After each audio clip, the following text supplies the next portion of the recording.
હરિયં તાણં નમો સિદ્ધાણં નમો આયર્યાણં નમો વજ્જાયાણં નમો લોયે સમસાણં એસો પંચનમુક્કારો સમપાવપણાસનો મંગલાનંચ સભ્યેસિં પડમં ભવૈ મંગલમ આદિમં પૃથ્વીનાથમાદિમં નિષ્પરિગ્રહમ આદિમં તીર્થનાથં ચ હર્ષવસ્વામિनं સ્તુમઃ સુધા સદર્વાગ્જોષ્ણા નિર્મલીકૃતદિમ્મુખ મૃગલક્ષ્મા તમ શાંતિનાથ નમસ્તુભ શ્રેષ્યા મંગલકરી સદ્મ શ્રીયુક્ત શંખેશ્વર પાર્થનાથ શ્રી કુજરાવલા પાર્શ્વનાથ દુર્વાર સંસાર ભયાચ્ચ રક્ષ મોક્ષસ્ય માર્ગે વરસાર્થવાહ જય યે જગજીવ જોણી વિયાણવો જગગુરુ જગાણંદો જગણાહો જગબંધુ જય જગપ્રિયામહૈવમ જય શુયાણમ પભો તિથૈરાણમ અપચ્છિમો જય જય ગુરુલોગાણમ જય મહાબ્બા મહાવીરો ઓંકારમ બિંદુ સંયુક્તમ નિત્યમ ગાયંતિ યોગિનમ કામદમ મોક્ષદમ ચૈવ ઓંકારાય નમો નમઃ સર્વારિષ્ટ પ્રણાસાય સર્વાભીષ્ટાર્થધારિણે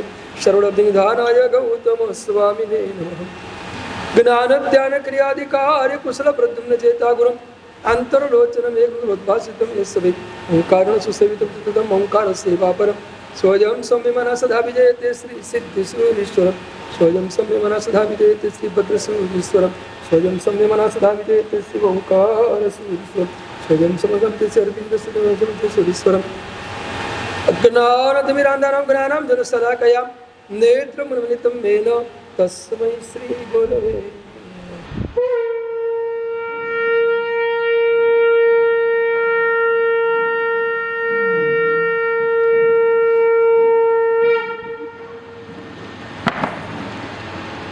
तुम्हें प्रभु जानोगे रीति जगत सब देखता होला निज सत्ता सबने लेखता होला पर परिणति अद्वेष पणे उल्लेखता होला भोग्य पणे निज शक्ति अनंत प्रवेशता होला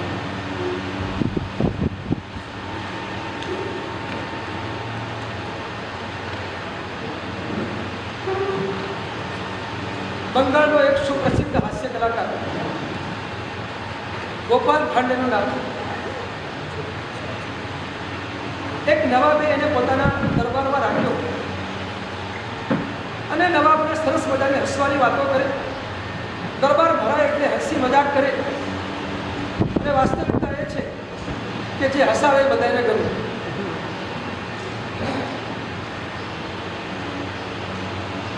હસે એનો ઘર વસે એ તો આપણી કહેવત છે જ, પણ હસે એ સૌને ગમે, હસાવે એ પણ સૌને ગમે, બધી પ્રજાને પણ ગમતો.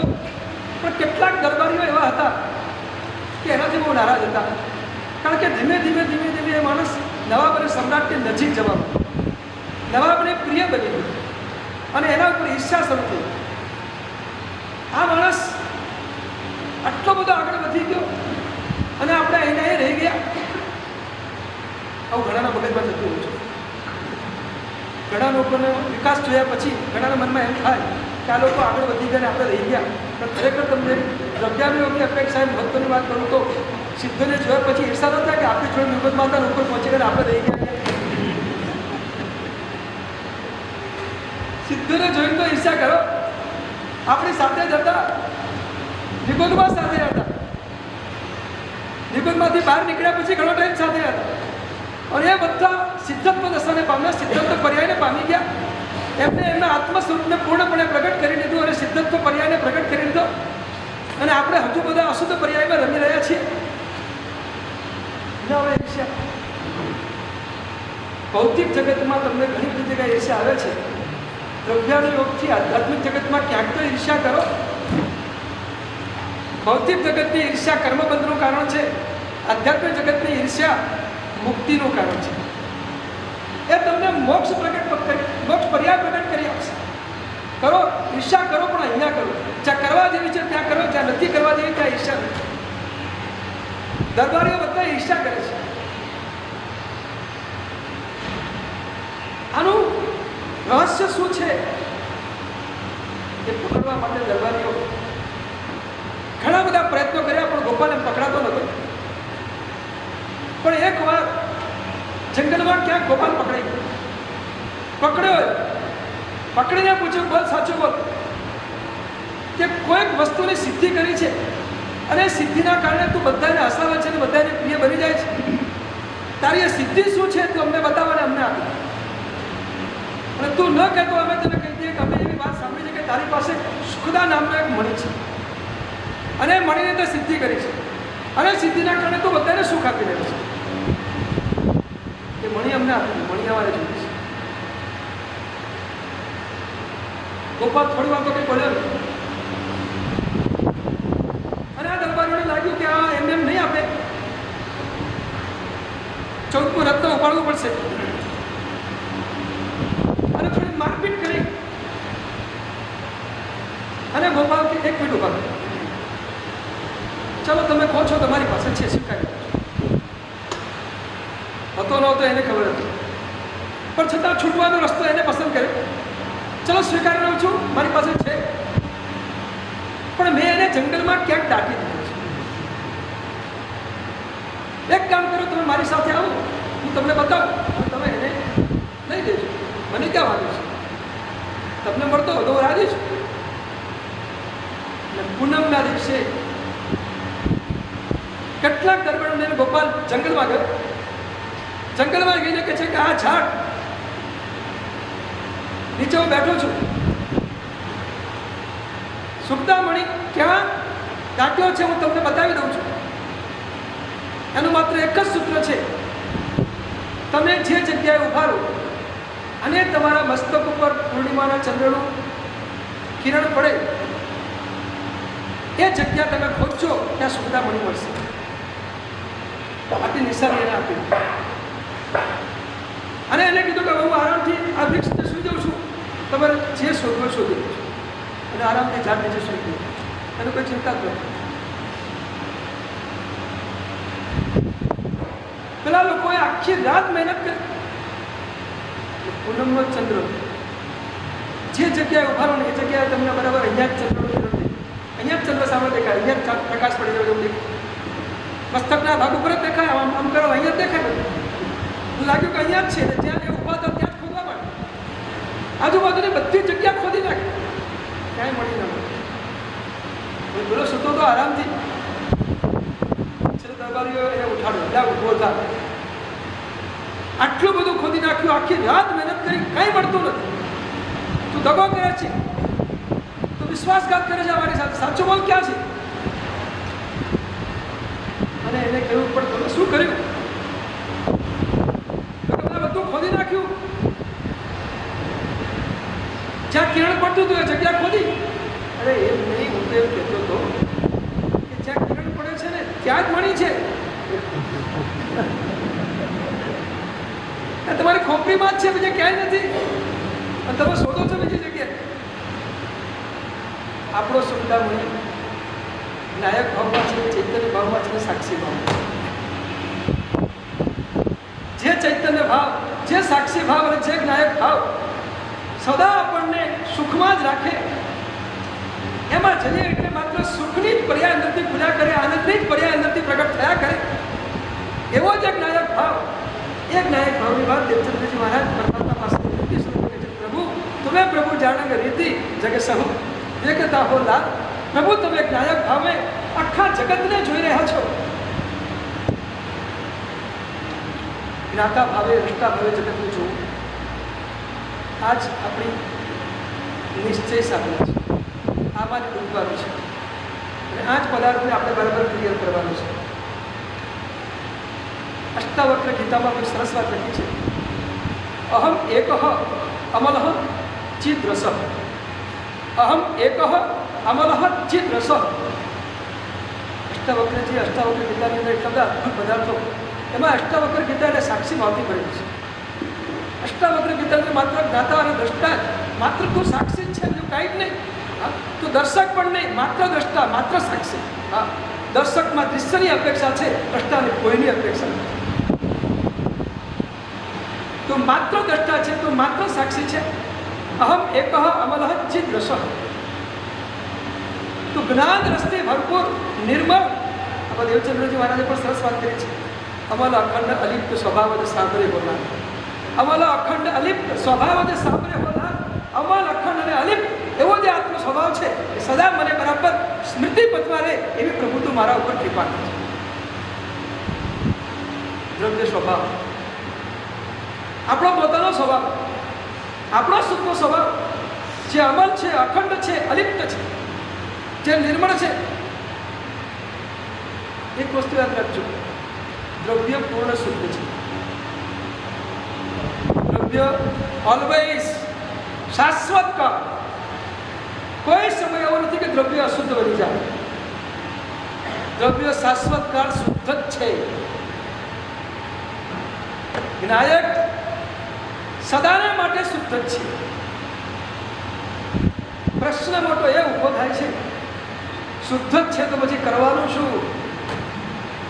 સાધના શું કરવાની? બોરના ઈંડાને કે ચિત્રના થોડા. શુદ્ધ જ છે તો પછી હવે પતી ગયું. સાધના શું કરવાની? હવે તો પછી શિબિરની પણ જરૂર શું છે? આપણે શુદ્ધ જ છીએ. બહુ મજાની વાત છે. શુદ્ધ છીએ દ્રવ્યથી, છતાં આપણું સંસાર પરિભ્રમણ ચાલુ છે. જે ચાલુ છે તો ચાલુ જ છે. આપણે બધા સંસારી છીએ, પરિભ્રમણ કરી જ રહ્યા છીએ. પ્રવાસી છીએ, નિવાસી બન્યા નથી. પ્રવાસી છીએ, નિવાસી બન્યા નથી. હજી આપણો પ્રવાસ ચાલુ છે. સિદ્ધતનો પર્યાય ન ખુલે ત્યાં સુધી નિવાસમાં જઈ શકાય તેમ નથી. તો પરિભ્રમણ ચાલુ છે. પરિભ્રમણ કેમ ચાલુ છે? જો દ્રવ્ય શુદ્ધ છે તો પરિભ્રમણ કેમ? પ્રશ્ન બહુ મોટો ઊભો થાય છે. દ્રવ્ય શુદ્ધ છે તો પરિભ્રમણ કેમ? આખો સંસારનું પરિભ્રમણ શુદ્ધ પર્યાયને કારણે છે. પર્યાયમાં અશુદ્ધતા છે. આ પર્યાયની અશુદ્ધતાને શુદ્ધમાં ટ્રાન્સફર કરવી એ જ આપણે જ્ઞાતા ભાવની સાથે છે.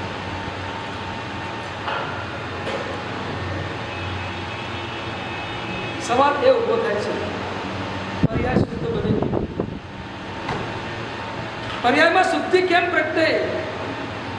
શું કરીએ તો પર્યાયમાં શુદ્ધિ આવે? કરવાથી નહીં આવે, જોવાથી આવશે.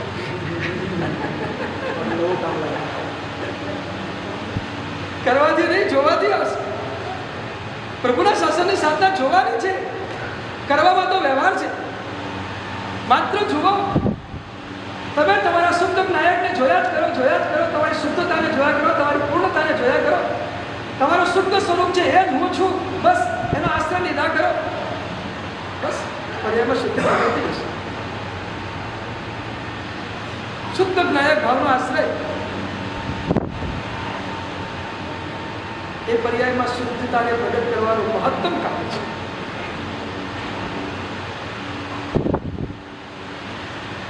પર્યાય શું છે સમજી ગયા તમે? ખુલાસો કહેવાનો તો કહેજો, સમજી જાય તો હું તો આગળ ચાલીશ. પર્યાયની અશુદ્ધતા એટલે ચાર ગતિમાં આપણે જે કંઈ પરિભ્રમણ કરી રહ્યા છીએ એ પર્યાયની અશુદ્ધતા છે. 18 પાપસ્થાનકની પરિણતિ એ પણ પર્યાયની અશુદ્ધતા છે. વિપરીત માન્યતા એ પણ પર્યાયની અશુદ્ધતા છે. અને વિકારી ભાવો એ પણ પર્યાયની અશુદ્ધતા છે.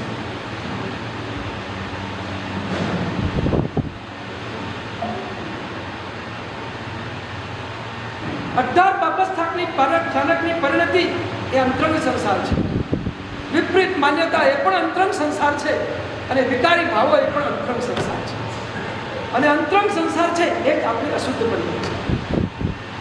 આ અશુદ્ધ પર્યાયને શુદ્ધ કરવાનો છે, એને શુદ્ધતામાં ટ્રાન્સફર કરવાનું છે.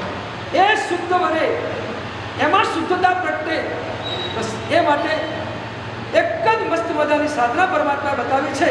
તુમે પ્રભુ જાણન રીતિ જગ સૌદેવ કામ. પર્યાયમાં શુદ્ધતા પ્રગટ કરવા માટેની આ સાધના, આ જ્ઞાયક ભાવની સાધના, આ જ્ઞાતા ભાવની સાધના એ પ્રભુએ આપણને પોતાના જીવનમાં ચરિતાર્થ કરીને, પોતે સાધના કરીને આપણને બતાવી છે કે મારી પણ પર્યાયની અશુદ્ધતાને આ જ્ઞાયક ભાવના આશ્રયથી, આ જ્ઞાતા દ્રષ્ટા ભાવના આશ્રયથી એમાં શુદ્ધતા પ્રગટ થઈ છે. અને તું પણ એનો આશ્રય લે, તમને શુદ્ધતા પ્રગટ થઈ.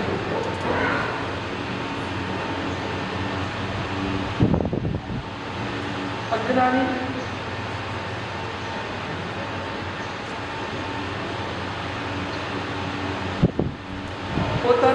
સર્વથા અશુદ્ધ માને છે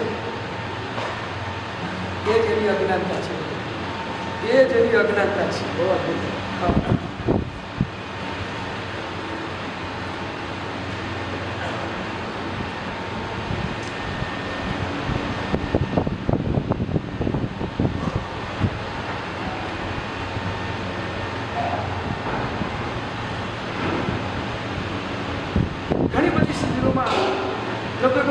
શોર્ટમાં સમજાવવાનો પ્રયત્ન કર્યો છે. આજે કોઈક નવા સાધકો તો એક લાઈનમાં ખાલી બતાવ્યું, એક લાઈન. ચેતન એ દ્રવ્ય છે, ચેતના એ પર્યાય છે, અને ચૈતન્ય એ ગુણો છે. આપણો ચેતન આત્મા એ દ્રવ્ય છે, આપણા અનંત ગુણો જે ચૈતન્ય સ્વરૂપ છે એ ચૈતન્ય છે, અનંત ગુણો એ ચૈતન્ય છે. દર્શન જ્ઞાન ચારિત્ર તપ વિધિ વગેરે જે અનંત ગુણો આપણી ભીતર છે, એક એક પ્રદેશ ઉપર આત્માને એક એક પ્રદેશ ઉપર અનંત ગુણનો વાસ છે. એક એક પ્રદેશ તારે ગુણો અનંતનો વાસ, એક એક પ્રદેશ તારે ગુણો અનંતનો વાસ, એક એક પ્રદેશ ઉપર અનંત ગુણો છે જ. અનંત ગુણમય અનંત ગુણનો પિંડ એ આપણો આત્મા છે. ચેતન અનંત ગુણનો પિંડ છે. અને પર્યાય તમને દેખાતી પર્યાય એ બધી મિશ્ર પર્યાય છે. ઉદ્ગમ અને આત્માની સાપેક્ષ મિશ્ર પર્યાય છે. આત્માની પોતાની ખુદની પર્યાય, આત્માનો ઉપયોગ એ પોતાની ખુદની પર્યાય છે. એ પોતાની વસ્તુ એ પોતાની પર્યાય છે. એમાં ક્યાંય ભેળસેળ નથી. જ્ઞાન અને દર્શનનું જે પરિણમન છે ને પરિણમન સ્વરૂપ જે પર્યાય છે એ પર્યાય એ આપણી પોતાની આત્માની પર્યાય છે. અને એને જ ચેતના કહેવાય, ઉપયોગને જ ચેતના કહેવાય. ઉપયોગ એટલે ચેતના, ચેતના એટલે ઉપયોગ.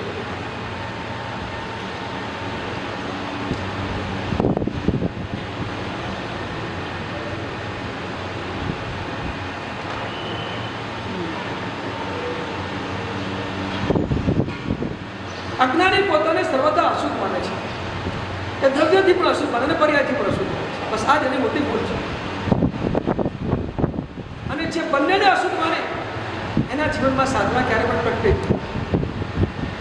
ફરિયાદ રાખજો. હા, જે દ્રવ્યને પણ અશુદ્ધ માને અને પર્યાયને પણ અશુદ્ધ માને એના જીવનમાં સાધના ક્યારે પણ ના. કારણ કે સાધનાની શરૂઆત ભેદ જ્ઞાનથી છે. અને ભેદ જ્ઞાનનો મુખ્ય આધાર પોતાનો શુદ્ધ દ્રવ્ય છે. શુદ્ધ દ્રવ્યની જાણકારી વિના ભેદ જ્ઞાન ક્યારે પણ થઈ શકતું નથી. હું દ્રવ્યથી શુદ્ધ છું, આ જ્ઞાયકની શુદ્ધ શ્રદ્ધા છે. અને આ શ્રદ્ધાથી જ અધ્યાત્મનો એકડો ઘૂંટવાની શરૂઆત થાય છે. આ શ્રદ્ધા વિના અધ્યાત્મનો એકડો ક્યારે પણ ઘૂંટી શકાતો નથી. હું શુદ્ધ આત્મદ્રવ્ય છું, હું શુદ્ધ જ્ઞાયક છું. બસ પર્યાયમાં ભલે ગમે તેટલી અશુદ્ધિઓ પ્રગતિ હોય, પણ હું દ્રવ્યથી માત્ર શુદ્ધ છું.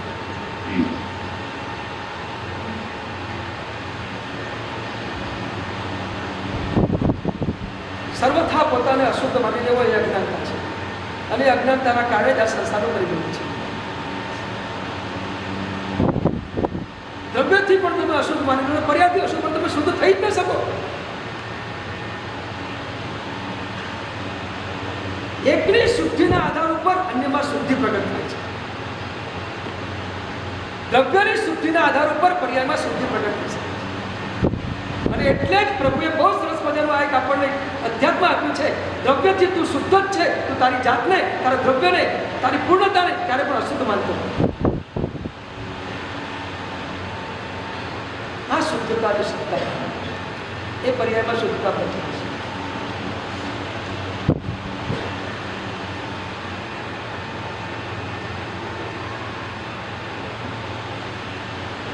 લોખંડને સોનું કરે એવો પારસમણી છે.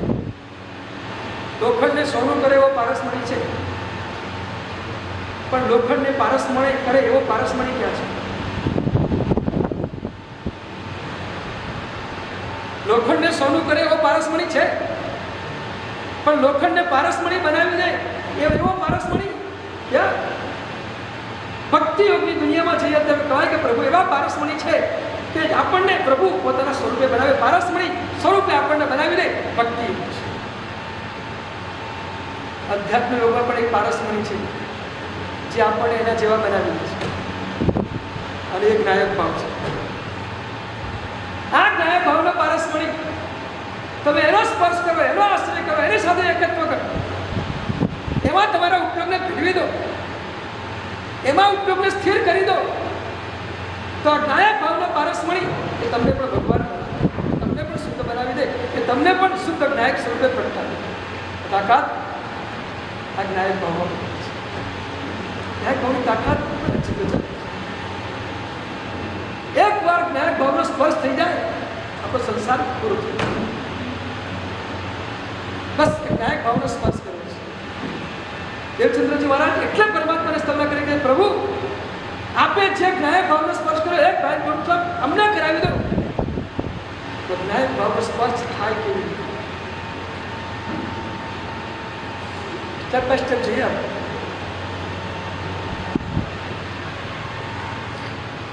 હવે છે ને તમારી ઝંખના નાયક ભાવ તરફ થવી જોઈએ. હું શુદ્ધ છું અને આ શુદ્ધતાને પ્રગટ કરવી છે. એ જ ઝંખના કરો, એ જ ઝંખના. ઝંખના હશે ને તો પરિણમન થઈ જશે, પણ ઝંખના નહીં હોય તો પર્યાયમાં શુદ્ધતાનું પરિણમન નહીં. નાયક ભાવના આશ્રયથી હું નાયક છું એ શ્રદ્ધા સાથે ઝંખના કરો, બસ આ શુદ્ધતા પર્યાયમાં કેમ જતી કરે.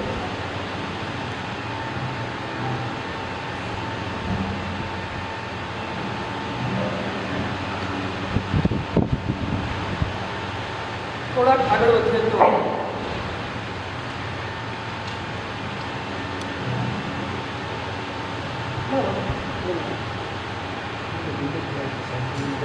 રાગની પર્યાય એ લોખંડ છે.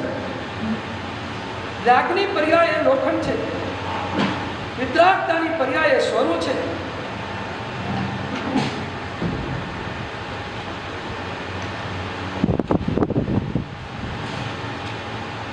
ત્રિકાળી ભગવાન આત્મા એ પારસમણી છે. રાગની પર્યાય એ લોખંડ છે. વિદ્રાગતાની પર્યાય એ સોનું છે. અને ત્રિકાળી ભગવાન આત્મા એ પારસમણી છે.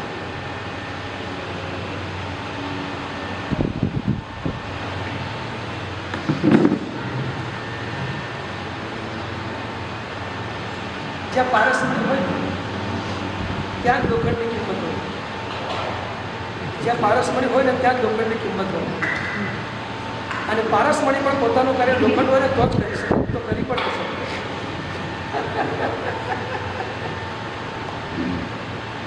રાગની પર્યાય છે તો નાયક ભાવ કામ કરશે. જો રાગની પર્યાય નથી તો નાયક ભાવ શું કામ કરે? અર્થાત અશુદ્ધતા છે તો શુદ્ધ થવાની વાત છે, અશુદ્ધતા નથી તો શુદ્ધ થવાની વાત નથી. લોખંડ જ નથી તો સોનું કોને કરવાનું?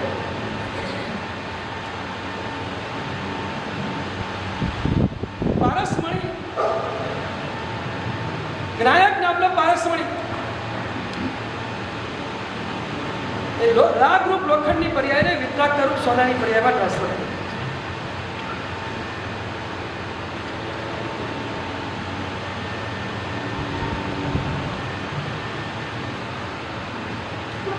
લોખંડને હે માને, સોનાને ઉપાદેય માને, એ જ આત્મા પારસમણીને મહા ઉપાદેય માને, પરમ ઉપાદેય માને. રાગની પર્યાય આપણને હે તરીકે જણાય, વિતરાગતાની પર્યાય ઉપાદેય તરીકે જણાય તો જ નાયક ભાવ આપણામાં કામ કરી શકે. નહીં તો નાયક ભાવ પણ કામ નહીં કરી શકે.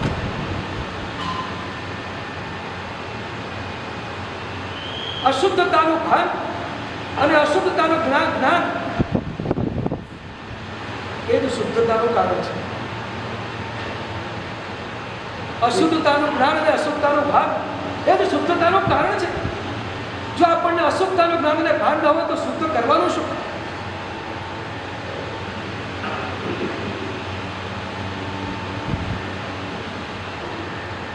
પર્યાયમાં રાગ પ્રગટી રહ્યો છે, પર્યાયમાં દ્વેષ પ્રગટી રહ્યો છે. એ ભાન હું શુદ્ધ છું એ શ્રદ્ધા, હું પરમ શુદ્ધ છું એ શ્રદ્ધા, અને રાગ અને દ્વેષ પર્યાયમાં પ્રગટે છે એનું જ્ઞાન અને ભાન, બસ આ જ આપણને નિશ્ચયની સાધનામાં નીકળી છે.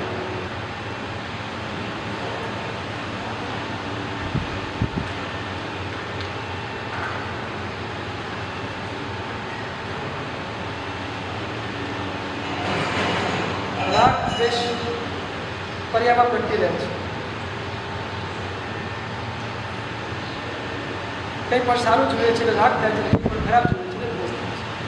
ક્યાંક ગમો છે ને ક્યાંક અણગમો છે. રાગ દ્વેષ અને મોહની એક નાનકડી વ્યાખ્યા બતાવી. રાગ દ્વેષ અને મોહની એક નાનકડી વ્યાખ્યા. પરની ઈચ્છા એ રાગ છે, પરની અરુચિ એ દ્વેષ છે અને પરમાં મારાપણું એ મોહ છે. પરની ઈચ્છા એ રાગ છે, પર તરફ અરુચિ એ દ્વેષ છે અને પરમાં મારાપણાનો ભાવ એ મોહ છે. આ ત્રણ ચીજ પર્યાયમાં પ્રગટ થઈ ગઈ છે અને એટલે જ પર્યાય અશુદ્ધ છે. અને એટલે જ્ઞાન ગુણની વિશુદ્ધિ. આપણું મતિ જ્ઞાન અશુદ્ધ છે, આપણું મતિ જ્ઞાન અશુદ્ધ છે. કેવળ જ્ઞાન તો આપણું શુદ્ધ જ છે, જ્ઞાન ગુણ તો આપણું શુદ્ધ જ છે, પણ મતિ જ્ઞાન રૂપ જે પર્યાય છે ને એ અશુદ્ધ છે. જ્ઞાન ગુણ જે શક્તિ સ્વરૂપ છે એ તો મૂળ માત્ર છે ને મૂળ ગુણ છે એ તો શુદ્ધ જ છે. એમાં ક્યાં અશુદ્ધિ છે? જે કંઈ અશુદ્ધિ છે પર્યાયમાં જ. આપણે પહેલી વાત કરી છે અશુદ્ધિ ક્યાં છે? હા, એટલે દ્રવ્યમાં અને ગુણમાં ક્યાં અશુદ્ધિ છે એ વાત માનતા જ નથી. દ્રવ્ય અને ગુણ બધા પરમ શુદ્ધ છે, શુદ્ધ સ્વરૂપે જ અંદર પડ્યા છે અને ક્યારે પણ અશુદ્ધ થતા પણ નથી અને થઈ પણ ન શકે. અને જો અશુદ્ધ થાય ને તો શુદ્ધિ ક્યારે પણ પ્રગટે નહીં. આ અદ્ભુત અધ્યાત્મનું ગણિત છે ને અધ્યાત્મનું સમીકરણ છે. તો ઊંડા ઉતરતા જજો, બરાબર ધ્યાનમાં રાખીને, બરાબર સાંભળીને પકડતા જજો, કારણ કે રીતે આગળ પાછળનો સંબંધ છૂટી જશે. જો દ્રવ્ય ચેતન અને ચૈતન્ય જો અશુદ્ધ થઈ જાય તો સંસારમાં એનું ક્યારે પણ ન થાય, કોઈ સિદ્ધ ન થાય.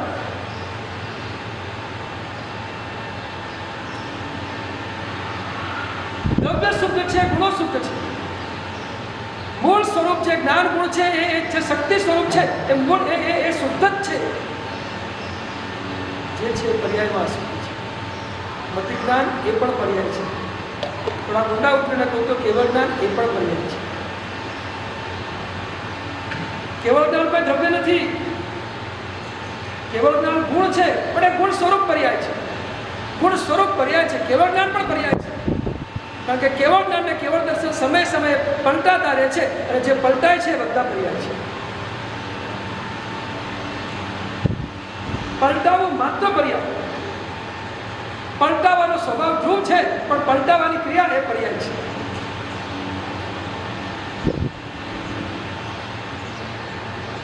ક્ષણે ક્ષણે આપણે પણ પલટાઈ રહ્યા છીએ, ક્ષણે ક્ષણે આપણા પર પર્યાય પ્રગટ થઈ રહ્યા છે, ક્ષણે ક્ષણે અશુદ્ધ પર્યાય પ્રગટ થઈ રહ્યા છે. કેવળ જ્ઞાન એ શુદ્ધ પર્યાય છે, મતિ જ્ઞાન એ અશુદ્ધ પર્યાય છે. આપણે હમણાં જ્ઞાનની જ વાત કરીએ છીએ. મતિ જ્ઞાનની અશુદ્ધિ છે અને મતિ જ્ઞાનની અશુદ્ધિમાં રાગ દ્વેષ પર્યાય રૂપે પરિણમન પામી રહ્યા છે. એ પરિણામ એ મતિ જ્ઞાનની અશુદ્ધિ, રાગ દ્વેષના પરિણામે મતિ જ્ઞાનની અશુદ્ધિ છે.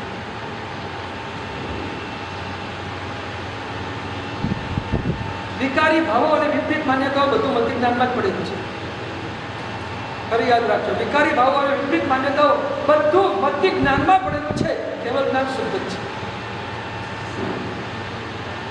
દ્રવ્ય શુદ્ધ છે ત્યારે ગુણો પણ શુદ્ધ છે, તો પર્યાય અશુદ્ધ કેમ છે? બિલકુલ.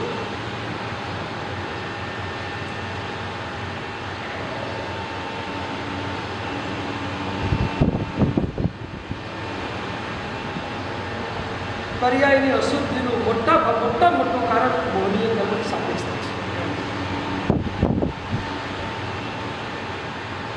દર્શન મોહનીય કર્મ એ વિપરીત માન્યતા ઊભી કરે છે, હું અશુદ્ધ છું, હું અશુદ્ધ છું, હું અશુદ્ધ છું.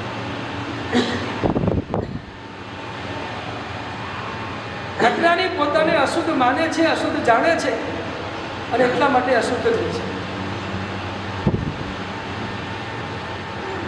જ્ઞાની પોતાને શુદ્ધ જાણે છે માટે એ રાગાત્મક કે દ્વેષાત્મક જે પર્યાયમાં અશુદ્ધિ આવી રહી છે એ નાયક ભાવના આશ્રયથી શુદ્ધ થઈ રહી છે.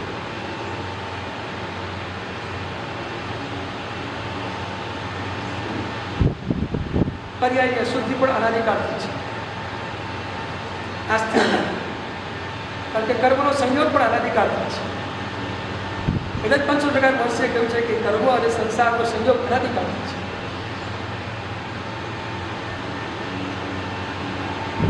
જે અનાદિકાળથી છે એના માટે બીજું કોઈ કારણ આપી શકે નથી. કારણ કે એ અનાદિકાળ એમાં બીજો કોઈ તર્ક કે વિતર્ક લાગતો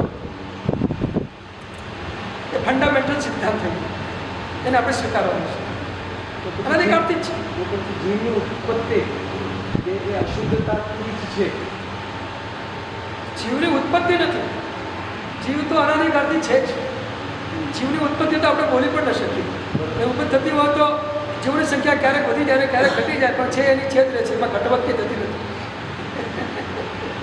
જીવની આત્માની સંખ્યામાં કોઈ ઘટવટ ન થાય. જે છે એ જ રહે, ન ઘટે ને ન વધે.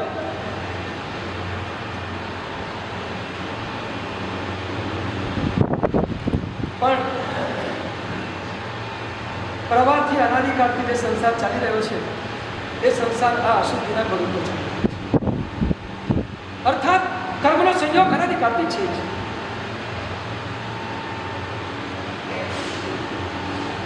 એક મુશ્કેલી એ થઈ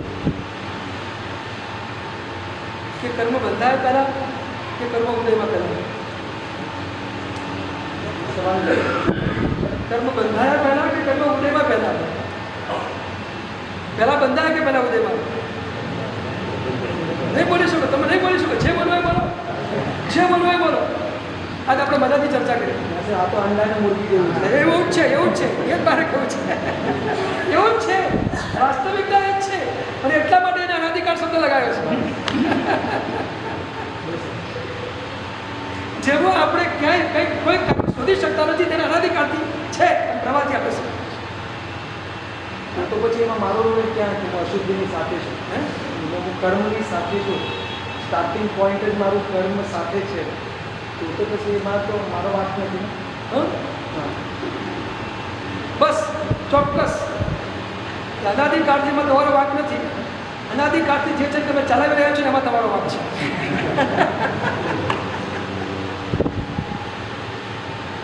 આ તો મુશ્કેલી છે. એના માટે શિબિર આપણે એને ચલાવી રહ્યા છે. બસ એના માટે શિબિર છે. એના માટે શિબિર છે. એ નથી ચલાવવા માટેનો શિબિર છે. એ અશુદ્ધિને આપણે ઓળખવી છે. કારણ કે અશુદ્ધિને ઓળખશું જ નહીં તો શુદ્ધિકરણ કરશું કેવી રીતે? જે અનાદિકાળથી અશુદ્ધિ છે એ તો છે જ. હવે એને શુદ્ધિકરણમાં કેવી રીતે લાવવી, બસ એ જ વાત છે.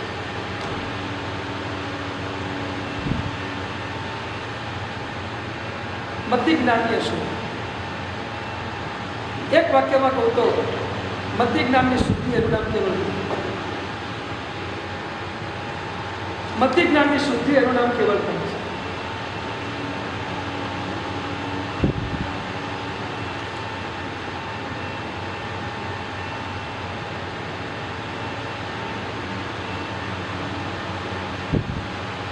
આપણે ચેતના વિષયોમાં ભટકે છે. ચેતના એટલો ઉપયોગ બરાબર ખ્યાલ રાખો. જ્યાં ચેતના શબ્દ મળો ત્યાં ઉપયોગને પકડી દેવાનો. કપિલયોગની જે તત્વની વ્યાખ્યા છે એ સ્પષ્ટ જ છે. અને એ વ્યાખ્યાને સાથે રાખીને જ આપણે બધું જોવાનું છે. ચેતના એટલો ઉપયોગ. આપણો ઉપયોગ પરમા પરિભ્રમણ કરી રહ્યો છે.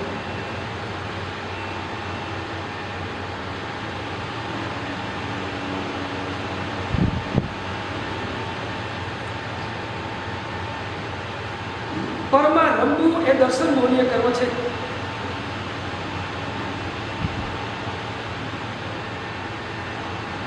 અને પરની સાથે રહેવું એ ચારિત્ર મોહનીય કર્મ છે. પરમાં રમવું એ દર્શન મોહનીય કર્મ છે અને પરની સાથે રહેવું એ ચારિત્ર મોહનીય કર્મ છે. પહેલા તો રમવાની પ્રક્રિયા બંધ કરવી પડશે ને પછી રહેવાની પ્રક્રિયા બંધ કરવી પડશે. બીજા શબ્દોમાં કહું તો પહેલા રમવાની અશુદ્ધિ બહાર કાઢીએ પછી રહેવાની અશુદ્ધિ બહાર કાઢીએ.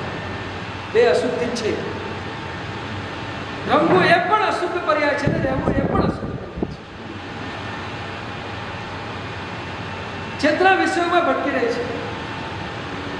એ પોતાના સ્વરૂપને છોડીને ભટકી રહી છે. પરમાં જવું એટલે સ્વને છોડીને પરમાં જવા. સ્વને છોડ્યા વિના કોઈ આત્મા પરમા ક્યારે પણ જઈ શકતો નથી.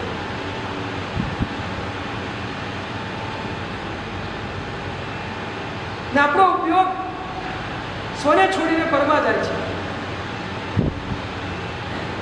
શુદ્ધ જ્ઞાયક ભાવની શ્રદ્ધા વિના સ્વપરનો ભેદ પણ પકડાશે નહીં. યાદ રાખજો, શુદ્ધ જ્ઞાયક ભાવને સમજ્યા વિના, ચલો શ્રદ્ધાની વાત આગળ કરું, પણ સમજ્યા વિના, શુદ્ધ જ્ઞાયક ભાવને સમજ્યા વિના સ્વ અને પરનો ભેદ પણ કરી શકાશે. જે પોતાના શુદ્ધ દ્રવ્યને સમજી શકતો નથી એ દ્રવ્ય અને પર્યાયનો વાસ્તવિક ભેદ પણ કરી શકતો નથી.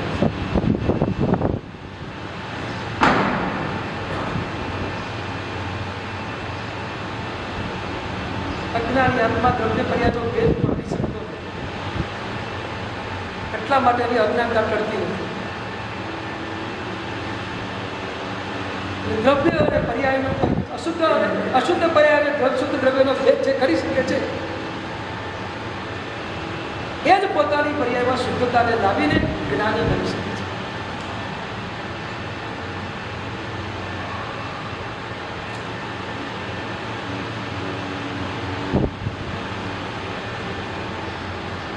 પરના વિષયમાં ભટકતી આપણી ચેતના, આપણો ઉપયોગ એ સંસાર છે. એ સંસાર છે, એ સંસારનું પરિભ્રમણ છે. ચાર ગતિમાં પરિભ્રમણ કરીએ એ બાહ્ય સંસાર છે. ચેતનાનું વિશ્વમાં પરિભ્રમણ એ અંતરંગ સંસાર છે. ને આ સંસાર ન તૂટે છે તો બાહ્ય સંસાર પણ તૂટવાનો નથી. યાદ રાખજો, પહેલો સંસાર અંદરનો જશે, પછી બહારનો સંસાર થશે. અંદરના સંસારના ગયા વિના બહારનો સંસાર ક્યારે પણ જવાનો નથી. જે કંઈ પુરુષાર્થ કરવો છે, અંદરના સંસારને તોડવાનો પુરુષાર્થ કરવો છે, બહારના સંસારનો પુરુષાર્થ કરવાની કોઈ જરૂર છે જ નહીં. મારે ચાર ગતિમાં પરિભ્રમણ નથી કરવું એ વાત છોડી દો.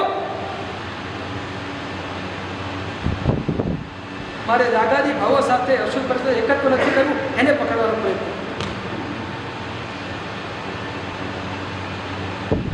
પરને મારે મારા માનવા નથી, એને પકડવાનો પ્રયત્ન કરો, એને તોડવાનો પ્રયત્ન કરો, સંસાર પૂરો સમાપ્ત થઈ જશે.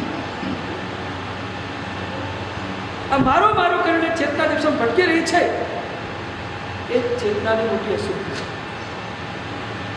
આ જ પર્યાયની અશુદ્ધિ છે. અને આ પર્યાયની અશુદ્ધિને કાઢ્યા વિના મોક્ષ પર્યાય પ્રગટ થઈ છે.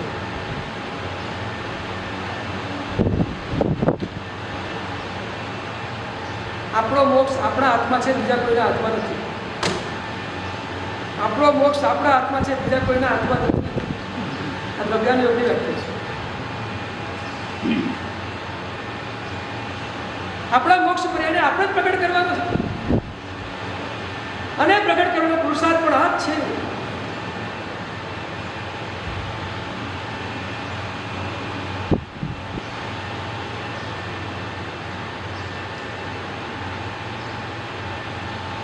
બહુ મસ્ત વાક્ય કહ્યું.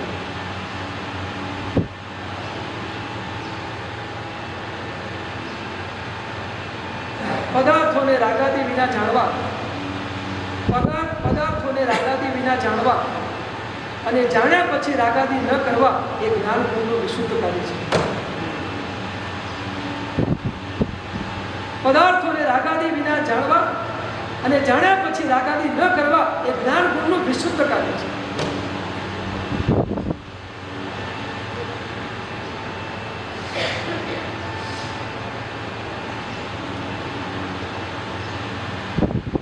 પદાર્થોને જોયા પણ રાગ દ્વેષ ક્યાંય અંદરથી થયા નહીં, બસ કામ કર્યું. પર્યાયમાં શુદ્ધતા પ્રગટ થઈ, ચેતના શુદ્ધ થઈ, જ્ઞાન ગુણનું પરિણામ શુદ્ધ થઈ ગયું. રાગાદી વિના પદાર્થોને જાણો. પદાર્થોને જોયા કે જાણ્યા પછી એમાં ક્યાંક સારું અને ખરાબની બુદ્ધિ નથી. આ સારું છે અને ખરાબ છે. સાહેબ ઘણી વાર કહે છે સ્ટીકર ન મારો, સ્ટીકર ન મારો. સારા અને ખરાબના સ્ટીકરો નહીં મારો. આ સારું છે ને ખરાબ છે, તમારી બુદ્ધિની કલ્પનામાં એ સારું ને ખરાબ છે. પદાર્થ તો પદાર્થ જ છે, એ સારો પણ નથી ને ખરાબ પણ નથી. પદાર્થ માત્ર પદાર્થ છે, પૂતગલ માત્ર પૂતગલ છે, સારું પણ છે, ખરાબ જ નથી. આપણે માત્ર મતિ કલ્પના કરીએ છીએ આ સારું છે ને આ ખરાબ છે.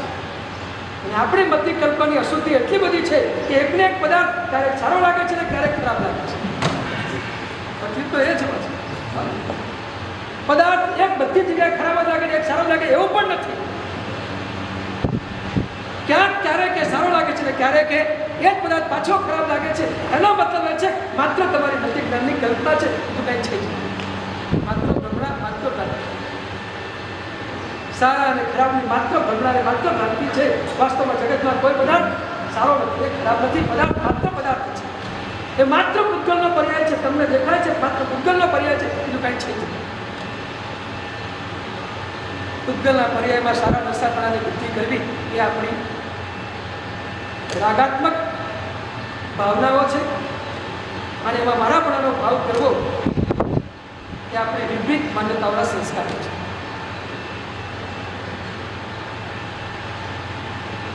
જાણો, જ્ઞાન છે એને જાણશે તો ખરો જ. આપણો ઉપયોગ હજી 100માં ગયો નથી એટલે પરમાં જઈ રહ્યો છે. પરમાં જઈ રહ્યો છે એટલે પરનું જ્ઞાન તો કરશે જ. પર પ્રકાશક છે, પરનું જ્ઞાન તો કરશે જ. પણ જ્ઞાનને માત્ર જ્ઞાન જ રહેવા દો. એ જ્ઞાનમાં સારા ખરાબપણાની બુદ્ધિને પ્રગટાવો. ગમો અણગમો એને પ્રગટાવો. પદાર્થને જાણો પણ રાગાદી વિના જાણો. રાગાદી વિના બસ માત્ર જાણો, માત્ર જાણો, માત્ર જાણો. કાંઈ છે જાણવું એ મારો સ્વભાવ છે. અને હું આત્મા જાણનાર છું. બસ જાણનાર જાણે. પછી એમાં હારા ખોટાનું કરવાની કલ્પના કરવાની જરૂર ક્યાં છે? જાણનાર જાણે. જાણનારનું કામ જાણવાનું છે માટે જાણે છે. એનું કામ છે માટે કરી રહ્યો છે. એ જાણી રહ્યો છે, બસ એને જાણવા દો. તમારી મતિ કલ્પનાથી મતિ જ્ઞાનની અશુદ્ધિ અંદર ભળે છે ને માટે સારા ખરાબની બુદ્ધિ ભળે છે. એ પેદા ન કરો. થોડી જાગૃતિ લાવી દો, કામ થઈ જશે.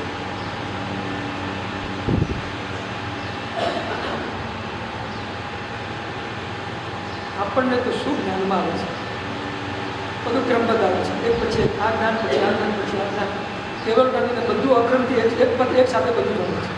એક સાથે બધું જાણે છે. યુગપત આખો સંસાર અનંત દ્રવ્યોના અનંત પર્યાયો બધું એક સાથે એક જ સમયે બધું જણાય છે. છતાં એમાં ક્યાંય રાગાની ભાવ નથી ને માટે બધું નથી. માટે બધું નથી. કેવડી બધું જાણે છે.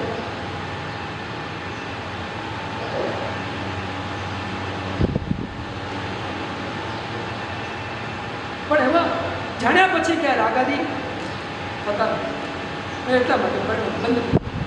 શુદ્ધ પરિણામ છે જ્ઞાન. શુદ્ધ પરિણામ છે ત્યાં બંધ નથી. અશુદ્ધ પરિણામ છે ત્યાં બંધ છે. એમાં સંસાર પાછો આગળ ચાલ્યા કરે. અશુદ્ધ પરિણામ એને અટકાવવું છે.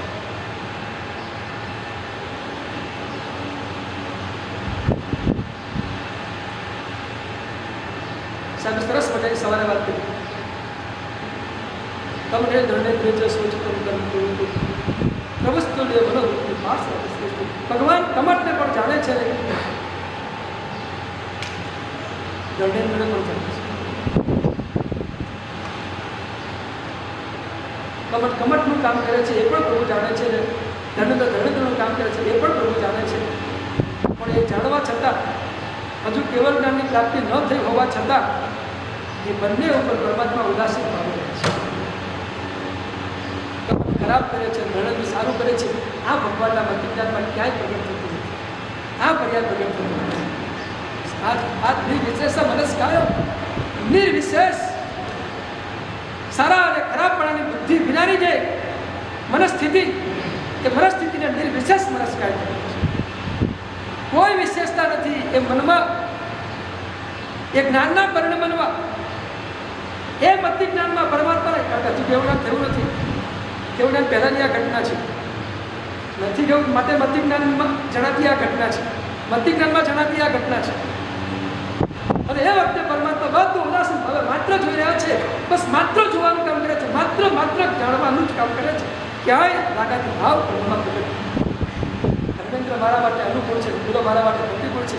અનુકૂળતા અને પ્રતિકૂળતાનો કોઈ ભાવ પરમાત્માના મનમાં લેશ માત્ર પ્રગટ થતો, એક વિકલ્પ પ્રગટ થતો.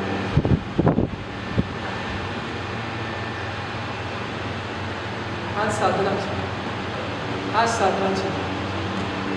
અનુકૂળતામાં અનુકૂળતાની વૃદ્ધિ ન કરવી, પ્રતિકૂળતામાં પ્રતિકૂળતાની વૃદ્ધિ ન કરવી.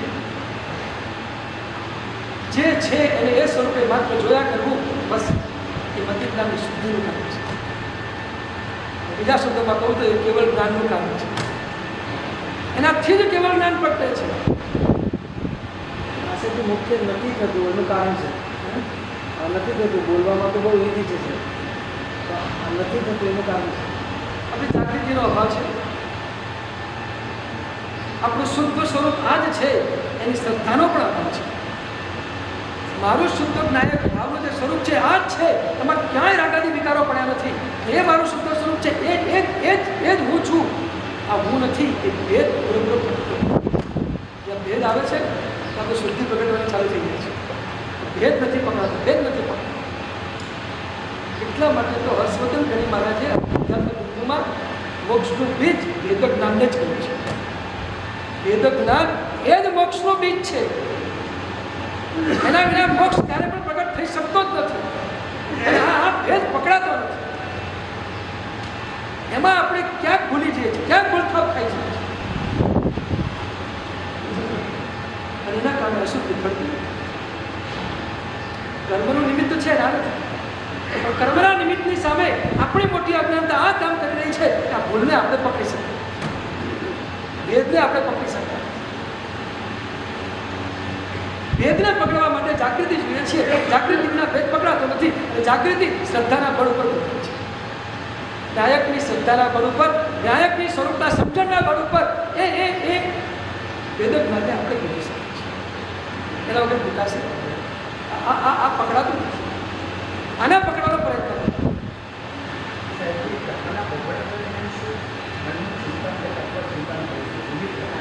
તો આગળ એક વિષય ચાલે, વિષય બદલી જતો. તો બધું ધીમે ધીમે કહીશ. તમે યાદ રાખજો, જ્ઞાતા દ્રષ્ટા ભાવને પ્રગટ કરવા માટે 8 થી 9 પ્રકારની ટિપ્સ તમને આપવાની છે. ટિપ્સ અમ કે ટિપ્સ એટલે સમજી જાય, આજની દુનિયાનો શબ્દ છે.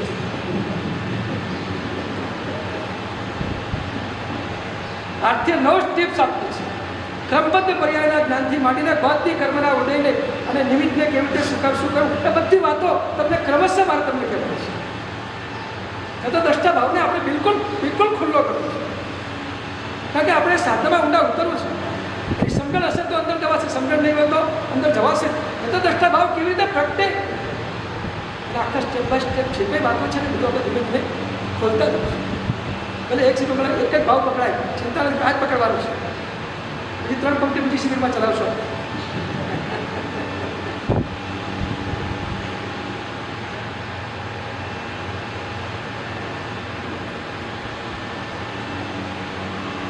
નિર્વિશેષ મનસ્કાર, કોઈ મનની સ્થિતિમાં એ બે પ્રત્યે કોઈ વિશેષતા નથી, સમાન. પોતાનું કાર્ય કરે એમાં મારી શું.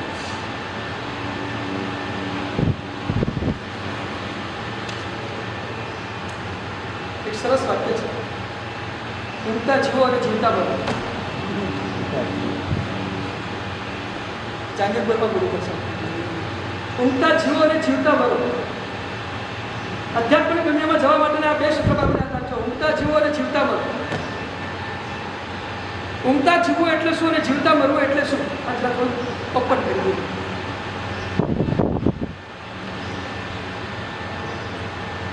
ઊંઘતા જીવો,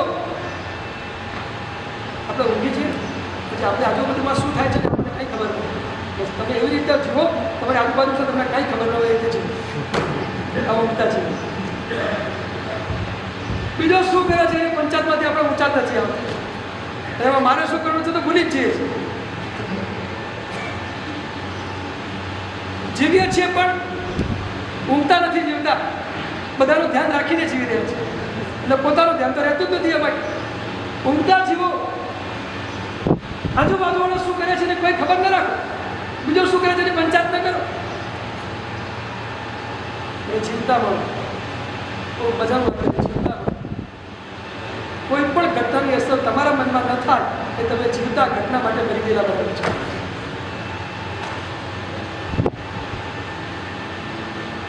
ઘટના મને જીવતા મરી જાઓ. ઘટના છે, તમે છો. ભેદ કરી નાખો.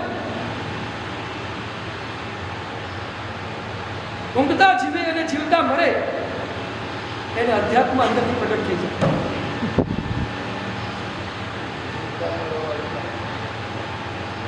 કોઈ પણ ઘટનાની આપણા પર અસર ન થાય, બસ જીવતા મરે. અસર ન થવી એ બહુ મહત્વની વાત છે. અને આજુબાજુ વસ્તુ ન જાણવું એ પણ મહત્વની વાત છે. શું જાણીને કામ છે? બીજાનો પર્યાય છે. તમારી પરિસ્થિતિ શું લેવા દેવા છે? તમે એને પર્યાયમાં કંઈ કરી શકવાના જ નથી. શા માટે પરની પર્યાયમાં ચંચુપાત કરવો? પર પ્રવિષ્ટ કૃત્ય વિનાશમ.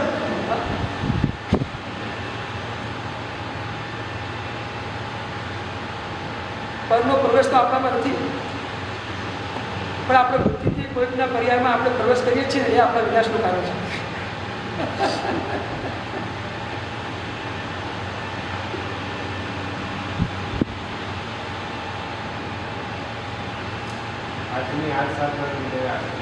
સાધના છે. આમાં જ આપણે જવાનું છે. ઊંઘતા જીવન જીવતા મરો સંભાવની સાધના આ જ છે. એને ક્યારે વિસંભાવ આવે પણ ઊંઘતા જીવતા શીખી જાય અને જીવતા મરતા શીખી જાય એને સંભાવ જ હોય. એને સંભાવ ખોટાયા જ કરે. એ સંભાવમાં જ રહે. એ સંભાવનો જ આનંદ માણે.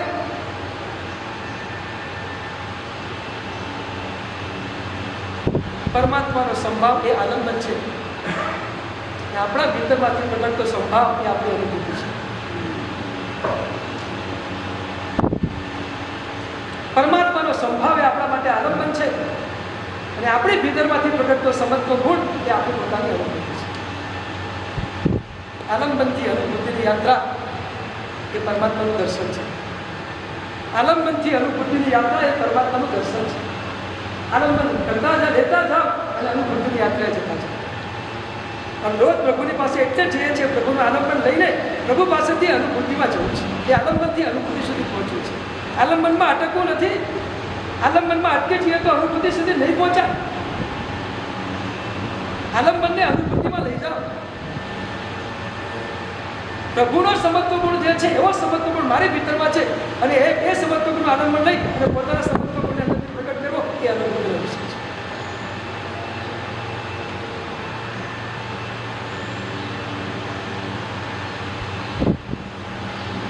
ગુણની અનુભૂતિ સ્વ પ્રત્યય છે. ગુણની અનુભૂતિ પર પ્રત્યય ક્યારે પણ હોઈ શકતી નથી. પરથી ગુણની અનુભૂતિ ન હોય, આપણી પોતાની અનુભૂતિ આપણા સ્વથી જ હોય. એ સ્વ પ્રત્યય જ હોય. સ્વના કારણે જ હોય, પરના કારણે આપણી પોતાની ગુણની અનુભૂતિ ક્યારે પણ નથી. આલંબન 100% હોય છે. પરમાત્માના ગુણોનું આપણા માટે આલંબન છે. અનુભૂતિ તો આપણે આપણા ગુણોની કરવાની છે. એટલે એ આલંબનથી અનુભૂતિની યાત્રા એ પરમાત્માનું દર્શન છે.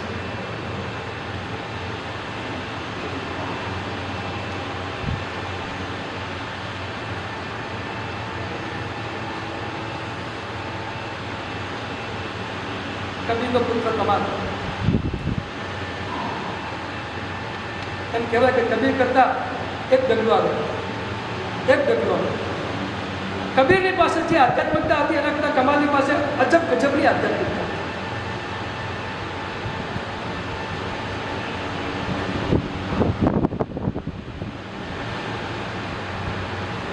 કમાલ એક ઝૂંપડીમાં બેઠો છે ને એક સમ્રાટ એને દર્શન કરવા માટે આવ્યો છે. બની શકે કબીરની વિદાય પછીની ઘટના હોય.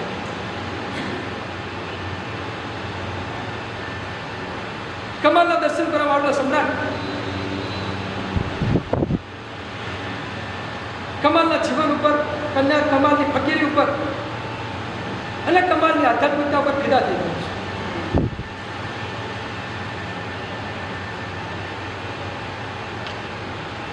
અને એને કમાલના ચરણોમાં 5 કરોડનો હીરો, 5 કરોડનો હીરો ચરણોમાં.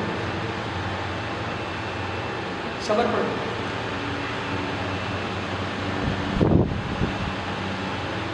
ઘણી બધી ગોષ્ઠી કર્યા પછી ઊભો થયો અને જતો હતો. જતી વખતે એને ખાલી કમાલ ગુરુને પૂછ્યું, ગુરુદેવાને ક્યાં મૂક્યું? કારણ કે એને ખબર છે કે આ ગુરુ તો ફકીર છે, પેલા એનું ધ્યાન રાખે કે ન રાખે.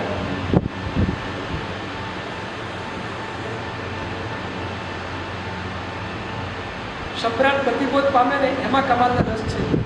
5 કરોડના હીરામાં કમાલનો કોઈ રસ નથી.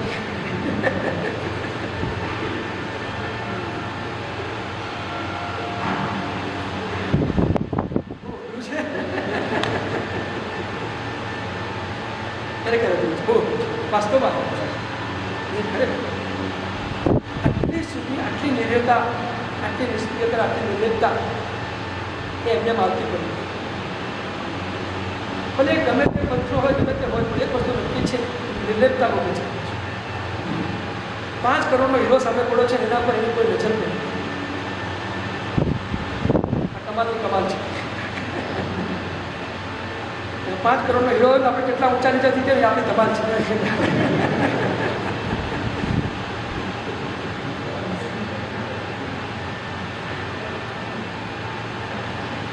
સોનાની કીધીથી ગુજરાત કીધું કે અડધો કિલો સોનું મૂક્યું, એની અસર આપણને થાય, સમજવું પડે કે આપણે ધમાલમાં છીએ, કમાલમાં.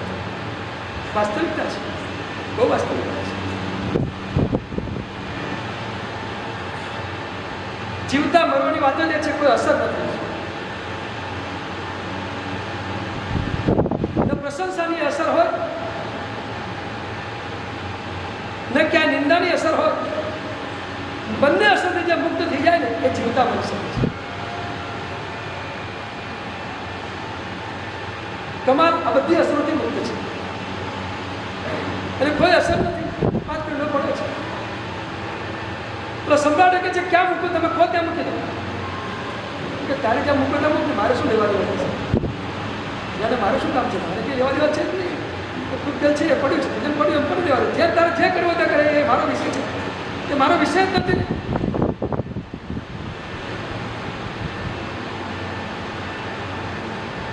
સમ્રાટ થોડો બુદ્ધિ જેવી છે.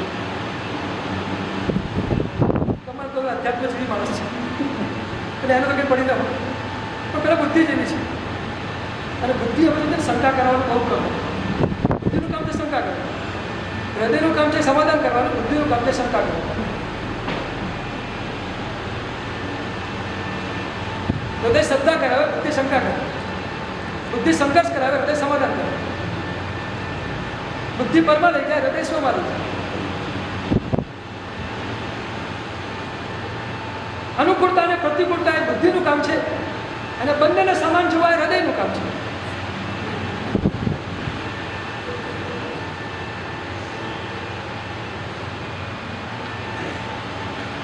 ત્યારે જ્યાં મૂકો ત્યાં મૂકો. ચલો કહ્યું કમાલ તો પછી એના ધ્યાનમાં, એના ચિંતનમાં એમાં ઊંડો ઉતરી ગયો. સમ્રાટ થયું કે એવી જગ્યાએ મૂકું કે ક્યાંય કોઈ લઈ ન જાય. એટલે ઝૂંપડીની અંદર એક આડો વાસ હતો, એના પર બધા ઘાસનું પાથરેલું હતું, ટૂંકડી જે બનાવી વાસની ઉપર બધા ઘાસની વચ્ચે હીરો.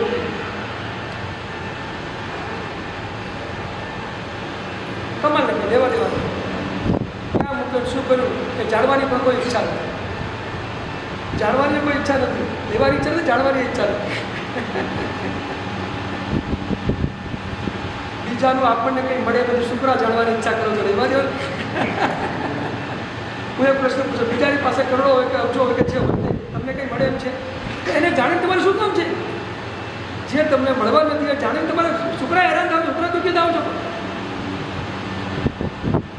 જે મળવાનું નથી ને એ જાણીને પણ દુઃખી થવાનું છે. ને જે મળવાનું છે એ જાણશો તો તમે સુખી થઈ જશો, એ મળી જશે. આપણું જે છે આપણને મળવાનું છે એ જાણો અને એને એવા પ્રયત્ન કરો, મળી જશે, સુખી થઈ જશે. પણ મેં જાણો નહીં, પણ લેવાની બુદ્ધિ કરું.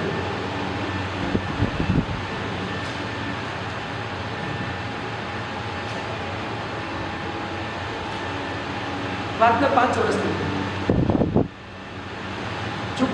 છે, કમાલની શાંતા પણ એ જ છે. સમ્રાટ 5 વર્ષ બધું ફરી આવ્યો ચારે બાજુ. 5 વર્ષ પછી ફરી પાછો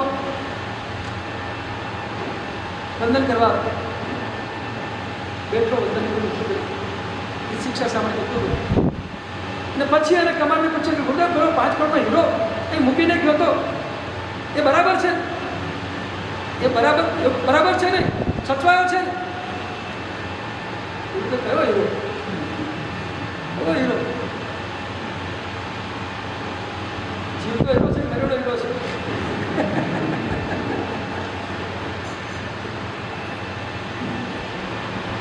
ગુરુને તો સ્મૃતિ પત્ર નથી આ. એમને થોડું યાદ રાખવાનું હતું આ બધું. પરને યાદ થોડું રાખવાનું હતું. જે સ્વની દુનિયામાં રમતે પરને થોડું યાદ રાખ. પરનું વિસ્મરણ એ સ્વનું સ્મરણ છે. પરના વિસ્મરણ વગર સ્વનું સ્મરણ થશે કેવી રીતે? અને પરના સ્મરણમાં આપણે સ્વનું વિસ્મરણ કરી નાખ્યું.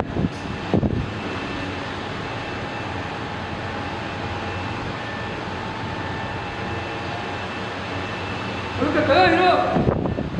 એટલે કે 5 વર્ષ પહેલા વંદન કરવા તમારા ચરણોમાં મૂક્યો તો હીરો તો કે હશે, મને ખબર નથી પડી ગયા. તો બધું યાદ રાખવું.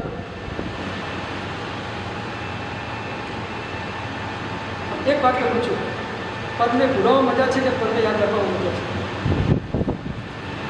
તમારો અનુભવ શું કહે છે? એ બધું મારી વાત તમે નહીં કરતા. તમારો અનુભવ શું બોલે છે? કહો, પરને યાદ રાખવા મજા છે કે પરને ભૂલવામાં મજા છે?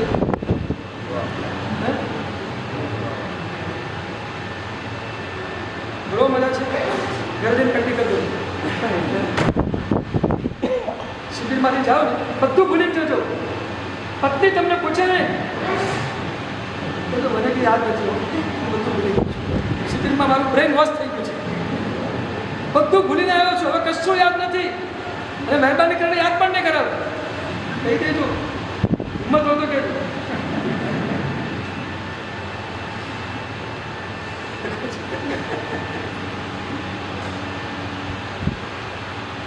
તત્વજ્ઞાન પણ હળવાશથી આમ બધું લાગે.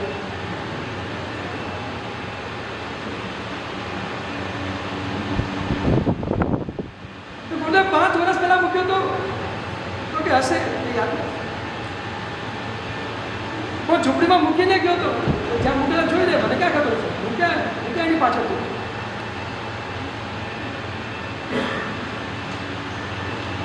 એ સોમાં હોય ને પગની પાછળ ન ભટકે, આપણી ચેતના ભરમાં ભટકે છે. આપણી ચેતના ભરમાં ભટકી રહી છે. સ્વનો બોધ નથી, સ્વનું સ્મરણ નથી, એ સ્વનું કટ્ટી કરવું એ કર્તવ્યનો બોધ નથી. મારું કર્તવ્ય છે સ્વનું પ્રકટીકરણ કરવું, એ બોધ આપણી પાસે છે નહીં. વિસ્મરણ થઈ ગયું, સ્વના બોધનું વિસ્મરણ છે. આખી ગીતા સ્વના બોધ માટેની છે. કર્તવ્યનો બોધ કૃષ્ણએ અર્જુનને કરાવ્યો છે. પછી અર્જુન તૈયાર થયો છે લડવા માટે. જેને સ્વનો બોધ થાય, કર્તવ્યનો બોધ થાય ને એ પરની સામે લડે. આ તો ગીતા છે આપણી, આ આધ્યાત્મ ગીતા છે. પેલી કૃષ્ણની ગીતા છે, આધ્યાત્મ ગીતા છે. પરનો બોધ, પરને દૂર કરવા માટે પુરુષાર્થ દૂર થાય, સ્વમાં જવાનું પુરુષાર્થ. કર્તવ્ય બોધ, મારું કર્તવ્ય આ જ છે. સ્વની અનુભૂતિ કરવી, સ્વનું પૂર્ણ સ્વરૂપે પ્રકટીકરણ કરવું, એ જ મારું કર્તવ્ય છે. જન્મનું કર્તવ્ય આ જ છે, આ જ કૃત્ય છે. એના માટે તો આપણે જન્મ્યા છીએ. જેના માટે જન્મ્યા છે એ આપણે ભૂલી ગયા છીએ.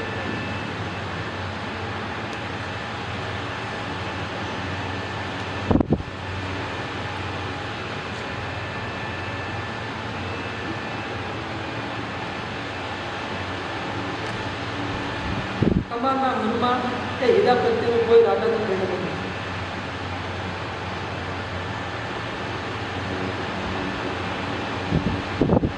સમ્રાટ આવા પ્રશ્ન પૂછે છે, બહુ મહત્વની વાત કરું છું. સમ્રાટ આવા પ્રશ્ન પૂછે છે તો પણ એના પ્રત્યે કોઈ દ્વેષનું પરિણામ નથી. શું કમાલની વાત છે બધા. પ્રશ્ન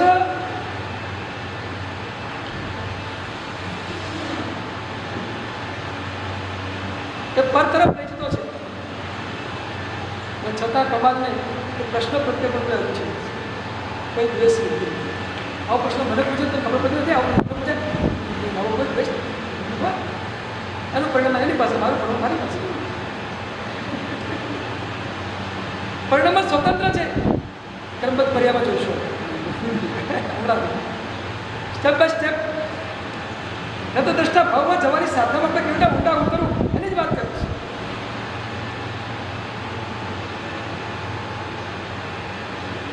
તો જોઈ લે ક્યાં મૂક્યો છે. એના પ્રત્યે રાગ નથી, પ્રશ્ન પૂછે છે એના પ્રત્યે કોઈ દ્વેષ નથી.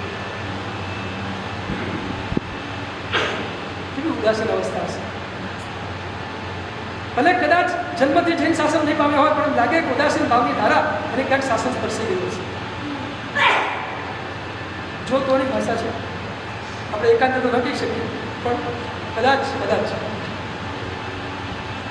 આવી નિર્લેપતા, આવી વિશુદ્ધતા એ આત્મામાં કઈ રીતે પ્રગટી હશે. કદાચ કોઈ જન્માંતરીય સંસ્કારો ત્યાં ધારામાં કામ કરી રહ્યા છે. પૂર્વજન્મમાં ક્યાંક એને એવી સાધના કરી હશે અને ક્યાંક વિરાધના થઈ હશે. માટે એક કબીરને ત્યાં જન્મ્યા. વિરાધના ન થઈ હોત તો સાવિકાની કુક્ષે જન્મ લઈને પેલા કેવળ પામી બની શકે. ઘણા દૃષ્ટાંતોમાં આપણા બધું જોઈ રહ્યા છે.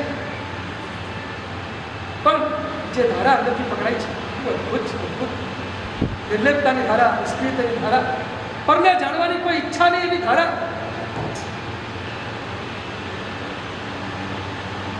લેવાની તો વાત નથી, જાણવાની પણ કોઈ ઈચ્છા નથી.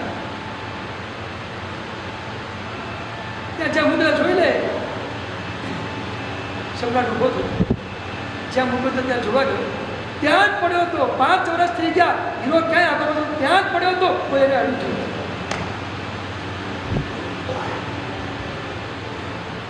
5 કરોડનો હીરો આ જગ્યા કેટલો ટાઈમ પડ્યો તમારો હતો?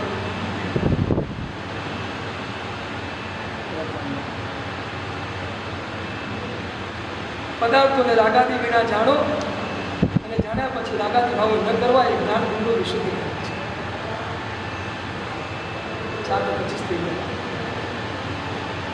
મારે એક મહત્વની વાત લખી છે, પણ આજે ને આવતીકાલે લઈશું. બધી ક્રિયા કરવા છતાં આત્મા જ્ઞાતા દ્રષ્ટા ભાવમાં કઈ રીતે રહી શકે છે એની એક રહસ્યમય ચાવી આવતીકાલે ખોલવાનો પ્રયત્ન કરીશું.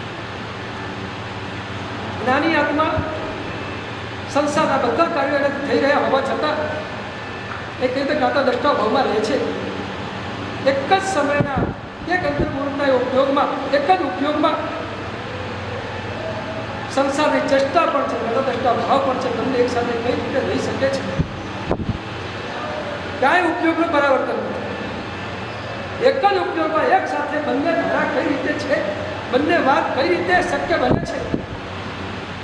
અનેક જ્ઞાની પુરુષ જ્ઞાતા ભાવમાં જઈને કેવી રીતે પર્યામાં શુદ્ધિનું પ્રતિકરણ કરે છે એની મસ્ત વાત આપણે પછી થોડુંક વિસ્તારથી તમને કહું પડશે. આમ તો શોર્ટકટ છે, કોઈ લાંબુ નથી, પણ તમને સમજાવવા માટે થોડો વિસ્તાર તો કરવો પડશે. પણ બહુ મજાનો વિસ્તાર આ એક જ પદાર્થ ઉપર ફોકસ કરીને આપણે આવતીકાલે થોડાક ઊંડાણમાં બધા જવાબ પ્રયત્ન કરીશું. પણ એક વસ્તુ યાદ રાખજો, આપણી ભાવ સાધના तुम्हें प्रभु जाने में हिंदी जगह सब देखता हो नाथ. देवचंद्रजी महाराज परमात्मा ने कह रहा प्रभु जे ज्ञायक भाव थी તમે આખા જગતને જોઈ રહ્યા છો, બસ એવો શુદ્ધ જ્ઞાયક ભાવ મારા પર્યાયમાં પ્રગટે. દ્રવ્યમાં તો છે જ, દ્રવ્યમાં તો છે જ, મારા પર્યાયમાં એ શુદ્ધ જ્ઞાયક ભાવ પ્રગટે. મારું પરિણમન એ શુદ્ધ જ્ઞાયક ભાવ પૂર્વકનું પરિણમન થાય. અર્થાત હું માત્ર જાણનાર હોઉં અને જાણનારની પર્યાયમાં હું માત્ર જાણનારને જાણું. બસ આટલું જ કામ નિર્માણ કરીએ. જાણનારની પર્યાયમાં જાણનારને જાણું, જાણનારની પર્યાયમાં જાણનારને જાણું, આટલું જ કામ પ્રભુ તમે કરી આપો. આ જ અનુભૂતિ છે. અને એટલે જ મેં પહેલાં કહ્યું તે આલમ નથી અનુભૂતિ આપણે બધાની છે. તમે પ્રભુ જાણે રીતિ જગ સહુ દેખતા હો